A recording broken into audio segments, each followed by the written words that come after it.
Welcome to this week's video. Today, I thought we'd go over some of the questions that you guys have asked over the last 30 episodes regarding the gadgets that I use in the truck camper. I picked a beautiful spot this morning.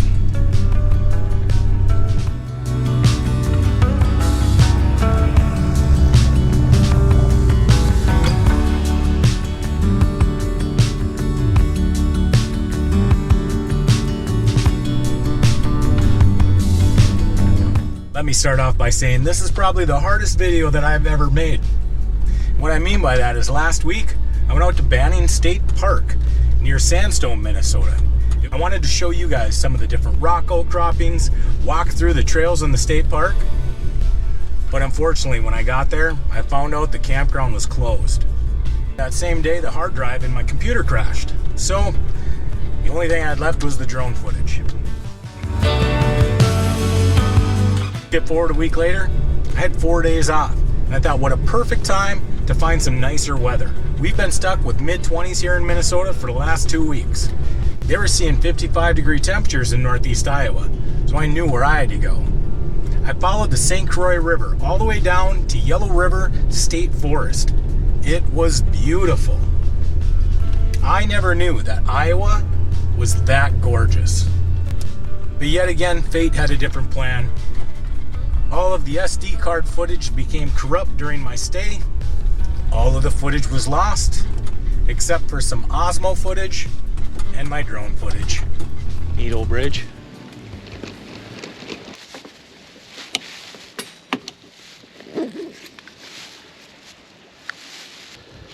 It's gonna do it again. See, she's locked up on me. Instead of pushing any more buttons, I'm just gonna pull the battery right away. This is how it all starts. And then you lose all your footage, and that's what happened yesterday. There's 120 some odd clips, a lot of really cool video, and hopefully I'm able to recover it. All right, say a prayer. GoPro, I hate you. SD card error. Let's skip forward to this morning. I decided to take you guys out on a little adventure, do some scouting for boondocking areas. Someone's had a good idea. The good thing about Minnesota right now is 25 degrees. Feels like a nice balmy afternoon. Well, why don't we go start this video off, answer some of those questions.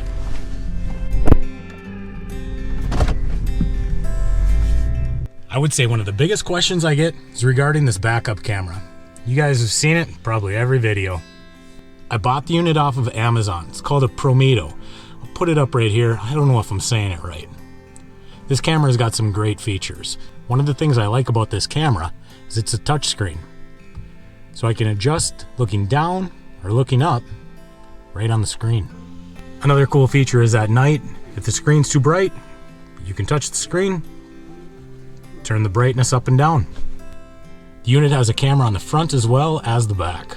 To switch between the two, push this button here, and now we're looking at the front camera. It can adjust up and down as well. I like the quality of this camera so much, I bought a second camera to mount by my third brake light. That way when I'm going down the road, I can keep an eye in the bed of my truck just by tilting the camera's angle up and down. The field of view with this camera is actually better than if you were using the stock mirror that's hanging up there. And right here's where I mounted the camera for the monitor inside. Someone asked once about the factory backup camera that came on the truck, and I still use that. I bought an OEM camera with a long plug on it. So when I took the tailgate off the truck, I unplugged the factory camera. Then I just plugged in the OEM camera that I bought off Amazon.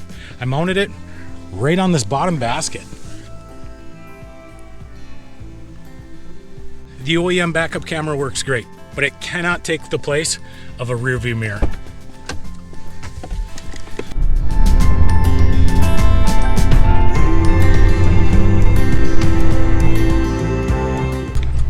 For the next topic, I thought we'd get on some state land, and I'm breaking the trail on this one. Let's talk about the motion sensors that I use. You guys have seen me take them off my camper before, but I've never talked about them.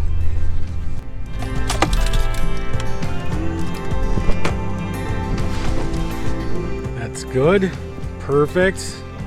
I'm all right with that. Let's check out the rules. That sucks.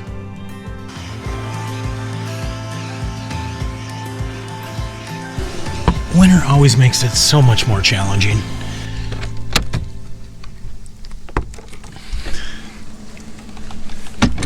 Let's step inside and I'll talk about what I have for a motion detector. So this is an eMacros. I bought it off of Amazon. You can program up to 7 wireless solar alarms to this unit. I have 3. Let's go outside and check them out. I keep them stored in my propane area. And this here is what they look like. I have them labeled on the back as 1, 2, and 3. I super glued magnets to the base, so that way I can stick them anywhere on the truck or camper. So what I'll do is put sensor number 1 by the back door. I'll then put sensor number 2 in the front of the truck. And then I'll place sensor number 3 on the other side. I'm going to go outside and take a walk around the camper and show you guys what it looks like when these alarms start going off.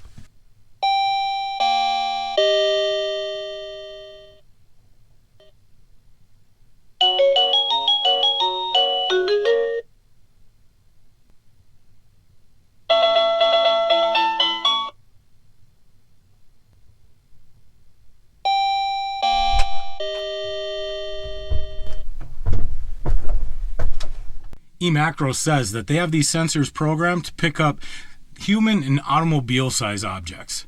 They have gone off on me in the middle of the night.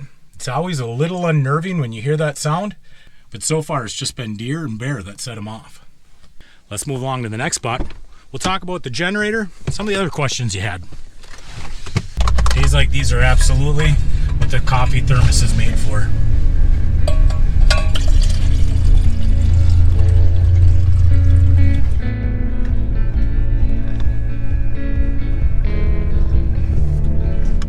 Lake number 2. Let's see how many houses we got out here.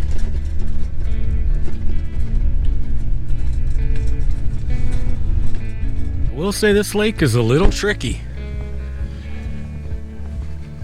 This guy over here, he's looking for northerns. And this guy way over here, if you can see him, over here, the guy's looking for crappies. Here's the thing with this lake. Right off of this point, there's a spring, and that opens up. You gotta be really, really careful. In fact, I almost took the truck in it a couple of years ago. Let's talk about the generator. Someone asked about the cover, and this is just a canvas cover that I ordered off of Amazon. They make it specifically for this Predator 3500 watt generator. I've got the generator secured down with 2 ratchet straps, and then it's locked in place with 2 of these guy wires. I do have a motion alarm mounted on the top of the generator that'll turn on overnight. So if someone bumps the unit, it's going to give you a warning. Bump it again, a little bit louder of a warning. Bump it a 3rd time, it's going to set off the alarm. Shuts off with the remote control. The other thing I carry on this basket is going to be the Charbroiler grill. I bought it at Fleet Farm. This is a really good grill. It was probably 129 bucks, but honestly, it works better than anything you're going to buy from Walmart. I've never used a cover on it, and it just travels like it is. I do have a tripod on there, but that's just for filming purposes. I should probably take this guy off. The basket itself is a 4-wheeler basket from Harbor Freight. The reason why I like this basket is it's not so wide that it blocks my headlights. I've never had any issues with the radiator or condenser with this generator or grill being on this basket. Someone asked about this front receiver hitch. I picked it up from eTrailer. Very simple install. The only cutting or modifying that needed to be done was the front valance needed to be trimmed so that receiver hitch could poke out. The install took about 45 minutes. Someone asked me once if I ever trailered anything behind the camper, and I never have. Reason is, I have another carrier mounted back here. This is where I keep my sewer hose and my step to get inside the camper. The step's very handy. and I purchased it right off Amazon. It's a nice folding step, and it was really cheap. Also on the carrier, I have an extra propane tank and 10 gallons of gas. That's for the generator up front. Another thing I did is I bolted legs from the top step down to the bottom of the carrier.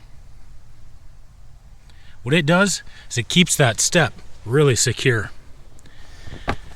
I weigh 250 pounds and I can jump on that step and it doesn't move at all. One more thing I want to show you on the outside of the truck is this XM antenna.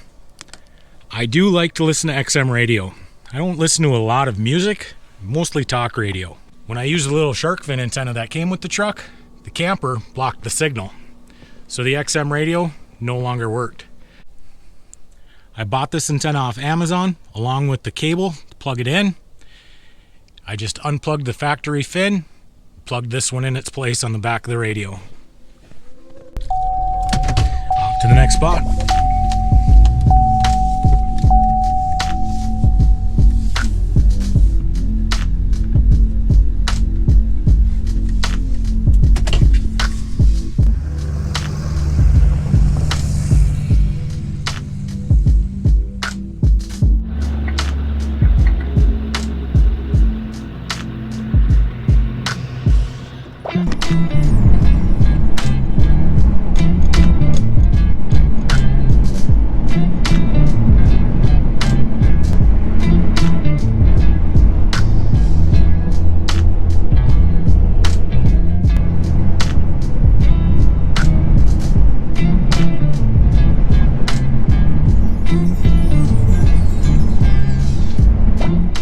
Lake number 3. Now, unfortunately, this one not only is a big downhill to the lake, there's also 2 sharp curves on it. And this snow is making everything super slippery. I'm hoping with the 4-wheel drive, we won't have any problems getting up to the top.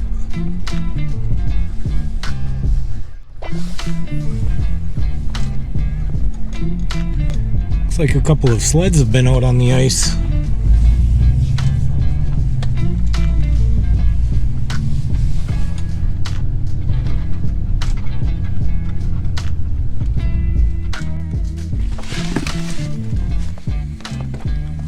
Oh, what a dirty girl.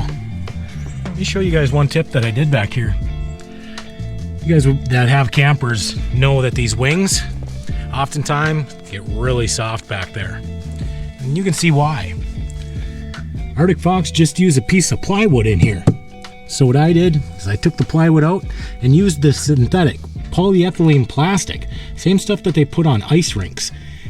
That's what I have back there now instead of the wood. Let's go inside. So filthy.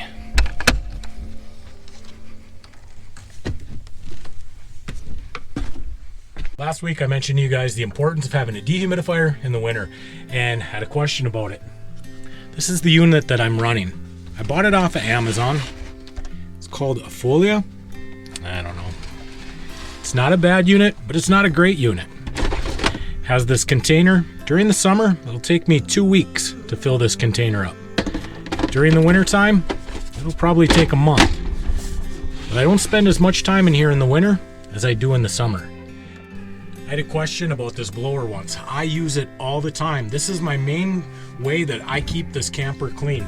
And someone asked me one time, what do I think about that compared to a vacuum? Well, the truth is, I also have a vacuum, and I don't use this as much as I use that blower. The thing with the blower is, it only takes a couple of seconds, and I can clean all of the dust off the floor. I can clean my counters. I can get all of the dust knocked down in all the little crevices. I really like how powerful these little blowers are. This thing works great. I have a Milwaukee. You definitely don't need to get a Milwaukee. There's other brands out there that work just as fine. The only reason I got a Milwaukee is because I already had the batteries. So I've talked to you guys a lot in the past about my generator setup, my inverter setup. a little bit about the batteries that I use, and it's nothing special. It's just a cheap 3000 watt inverter I bought off Facebook Marketplace. The batteries are 6-volt crown batteries. You can see that I got the inverter powered up right now. The coffee pot's on. Everything in the camper works for the 120 volt. Now if I was gonna run the coffee pot or the microwave, I'd start the truck up, because that draw on the inverter is gonna take down those house batteries really fast. And I've showed you guys in the past too that I have that inverter mounted right underneath the sink. It was pointed out to me in another video that's probably not the best place to be. I agree with that 100%. Space in these truck campers is an absolute premium, and Northwoods knows that as well. They installed the transfer switch for the generator and shore power right underneath the sink as well. These are two-way radios that I picked up off Amazon. They're called Boondocking. They work really well. Earlier this fall, Vic, who's got a YouTube channel down by the river, he lives in Montana, he came over to Minnesota. Him and I spent some time in the Foothills State Forest. We use these to communicate back and forth with each other. Just not a lot of cell phone service up there, so these guys can come in really handy. If you guys are looking for a resource on two-way radios, where I get a lot of my information is from a guy who's got a YouTube channel called Not a Rubicon.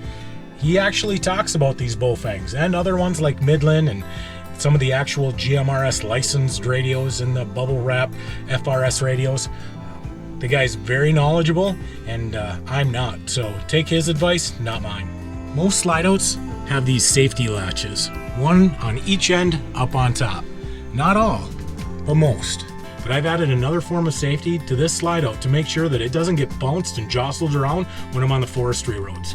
The motor for the slide out on my unit is in the back corner. So what I've done is I've added a D-ring up to the top here, all the way across the tub of the bathroom. They're both in studs, really secure. I've then used this ratchet strap. When I'm traveling down the highway, I keep that ratchet strap on. All that's really doing is giving me another form of security, knowing that this slide out is not getting bounced and shaken around. This unit's almost 20 years old. Those rubber straps that they have up top, those things get weak over time. I want to make sure that this slide is pulled in nice and tight against the camper, not moving, not going anywhere. Let's close up shop.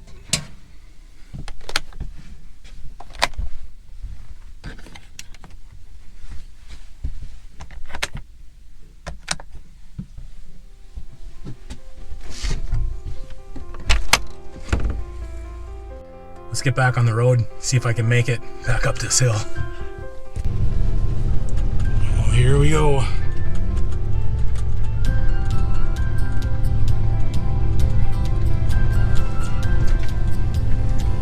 So far, so good. No problem.